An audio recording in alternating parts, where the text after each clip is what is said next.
You know the legend: tailored suits, piercing blue eyes, and razor blades sewn into the brims of flat caps. The Victorian Birmingham that birthed these men was ankle-deep in mud and desperate violence. It was in this environment that they built their power through ruthless efficiency. Look at how these red zones expand. They don't just cover the slums, they engulf the docks, the railways, and the commercial districts that funneled global capital through the British Empire. A localized street gang had systematically cornered the market on the Industrial Revolution itself. Birmingham in the 1880s was a primary engine of British capital, but the wealth generated by these factories stayed out of reach for the men operating the machines. Thousands of returning soldiers from the Crimean War arrived back in the city to find overcrowded slums where entire families lived, cooked, and slept in single rooms. In a hub of over 500,000 people, the poverty rate sat at 35%. For these veterans, legitimate opportunities did not exist. These men brought specific skills back from the battlefield. They understood rank, knew how to execute orders, and used calculated force. What began as impulsive street brawling hardened into a structured paramilitary force, marching with military precision through the city. The Peaky Blinders were a rational response to a system that abandoned the men who had fought for it. They turned violence into slogging, a methodical business model designed to establish a strict territorial monopoly. This model targeted specific commercial nodes. By focusing intimidation on marketplaces and docks, they isolated legitimate shop owners. Merchants paid an extortion fee to operate, or the gang dismantled their shop. This revenue was reinvested into seizing the next street. Victims found no help. The gang used their profits to put local police forces on the payroll, ensuring the state turned a blind eye. Internally, they mirrored a corporation. They created specialized divisions for logistics and enforcement, all governed by a strict chain of command. By neutralizing the police and commodifying the threat of force, they became a shadow government that taxed the legitimate economy. The syndicate's most effective logistical tool was a network of young boys, aged 10 to 16, who acted as the group's nervous system. These children carried coded messages, collected extortion money, and served as lookouts who could disappear into a crowd in seconds. It was a tactical loophole. A child courier could not be prosecuted the same way an adult enforcer could, making the gang's communications virtually untouchable. Compliance was enforced through psychological warfare. When a target fell behind on payments, the gang did not threaten the man. They sent him a message detailing exactly where his children played. This combination of child exploitation and terror allowed the gang to govern entire neighborhoods in absolute silence. By the mid-1890s, the Peaky Blinders secured total control over the residential and commercial districts of Birmingham. But neighborhood extortion was only a test run. To grow, they had to expand their reach beyond the city slums. They moved onto the arteries of the empire. By pulling back from the city, we can see their true target: the national coal supply chains, the rail lines, and the shipping ports. Infiltrating these industrial nodes gave them the power to manipulate the prices of raw materials on a national scale. They targeted massive rail hubs that processed every ton of cargo moving through the Midlands. The scale of the sabotage was moving from local to systemic. By moving from street corners into the docks and railways, they had turned the gears of the British economy into their private lever. The Peaky Blinders ran the streets of Birmingham with an iron fist. But shaking down local pubs and running neighborhood betting rings only generated so much cash. To build real wealth, they had to look beyond their own backyards.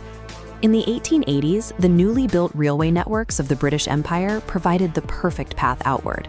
These tracks led directly to major shipping hubs, like the bustling port of Bristol. The waterfronts were chaotic, relying on massive, unstructured pools of desperate workers competing for daily shifts. The gang realized that the real profit lay in the infrastructure. By positioning themselves at the gateways of trade, they could extract a fee from every item that passed through the city. By focusing on the infrastructure itself, they began the transition from violent street enforcers into the architects of a massive shadow economy. Instead of arriving at the docks as thieves in the night, gang members integrated themselves directly into the daily crowds of men looking for work, eventually positioning themselves as labor organizers and foremen. Once in charge of deciding who got to load the ships, they implemented a strict toll. If a worker wanted to be selected for a shift, he had to surrender a percentage of his daily wages straight to the gang. They held equal leverage over the business owners. Because loading massive sacks of cargo onto barges was entirely manual, any cargo owner who refused to hire gang-approved labor found their shipments mysteriously and severely delayed. What began as a localized shakedown soon hardened into a formal system. The gang officially registered members as security guards and logistics coordinators for the port. This animated diagram shows how microtransactions from thousands of individual dock workers aggregated. Small daily cuts from the base of the labor force flowed directly upward, concentrating immense wealth at the very top of the gang's leadership. Legitimate shipping companies quickly accepted this infiltration. The gang enforced brutal discipline on the docks, which ironically meant that cargo was loaded faster and more predictably than before. They had effectively installed a privatized, inescapable toll booth on the trade routes of the British Empire. Skimming wages from laborers was highly profitable, but the gang soon targeted the commodities moving through the docks, specifically coal and steel. This map visualizes the supply chain of the era. Coal was extracted from mines in Wales, moved to storage facilities in Birmingham, transported out to port terminals, and finally shipped across global maritime routes. By controlling the labor force at those critical port terminals, the gang could artificially choke the flow of coal out into the broader market. Notice how the domestic and industrial price of coal, shown on this overlay, spikes in direct response to the restricted output at the ports. The gang profited immensely from these manipulated price premiums. Operating a racket that impacted national commodity prices required absolute silence from the authorities. The gang systematically bribed local politicians and placed police sergeants on a fixed payroll to ignore their activities. Simultaneously, they embedded themselves into the corporate sector. They set up legitimate-looking shell companies and installed family members in high-level executive logistics roles. To the outside observer, there was no criminal syndicate at work. Everything operated under the perfectly legal guise of standard government contracts and corporate partnerships. They had bypassed the need to attack from the outside. They were now dictating the terms of trade directly from inside the corporate boardrooms. This iron grip over British infrastructure held firm for roughly 2 decades, spanning from the late 1880s straight through the early 1900s. The gang's systemic control eventually withered as the economy itself matured. The same industrial forces that created their opportunity now rendered their methods obsolete. By the 1910s, advanced steamships and structured rail lines replaced the chaotic old docks. Mechanized automation phased out the massive pools of vulnerable physical labor, and banking regulations became significantly more transparent. The formal economy simply outgrew its reliance on the unregulated labor bottlenecks that the gang had so successfully exploited. The individual enforcers faded away, but the architectural blueprint they designed for infiltrating legitimate commerce survived. Their strategy of identifying a bottleneck and installing an invisible toll booth provided a prototype for future syndicates.